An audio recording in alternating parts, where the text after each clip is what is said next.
xibaar yu wér te wóor ca tàng ba abonnez-vous pour ngeen di mën di jot suñuy vidéo. jërë ngeen jëf ci ànd gi ak ñun ci chaîne bi di Buzz 221 HD. combat ba doon dox ci diggante Ada Fass ak Eumeu Sène daan nay jeex Ada Fass daan ko jël bu leer nañ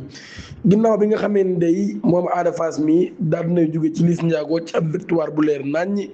Eumeu Sène daal di koy may sens tey jii day Ada Fass defati na mëneenam daal di yóbbu Eumeu Sène nag li nga xam ni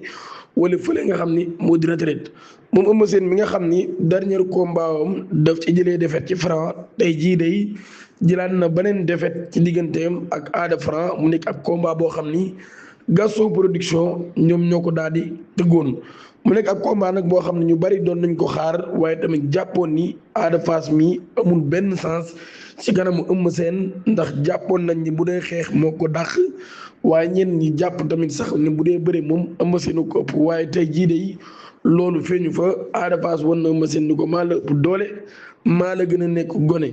ginnaaw bi nga xamee ne arbitre soufflé nañ day taxaw nañ aju ay yoon ñoom ñaar ku ci nekk di diglu sa morom ku ci nekk tamit di bàyyi xel sa morom di xaar mu ñëw waaye ba ñu roofaloowee Ada Fass jéem a jël tànk ba Eumeu Sène dellu ginnaaw ci lañ jàppante mu roof ko galgal roof ko tànk Eumeu Sène jaaxaan jamono jii nag ñu bari di laaj ndax Eumeu Sène kan mooy prochain adversaire am wala ndax day bàyyi dem dallu ji Ada Fass nag ñuy laaj ndax diggante ak Modou Lo combat bu ñor la wala Ada Fass jamono ji ci làmbu fan la war a jëm comme ñu bari niñ ko doon waxee ni bés bu daanee Eumeu Sène na dem Modou Lo may ko sens tey jii kon Ada Fass daal di am ndam lu rëy ci kaw Eumeu Sène daan ko ba jaaxaanal ko di ñaan ngeen abonné ci chaîne bi activé cloche notification bi aimé vidéo bi te ngeen wax ma seen xalaat ci commentaire yi Ada Fass kan mooy prochain adversaire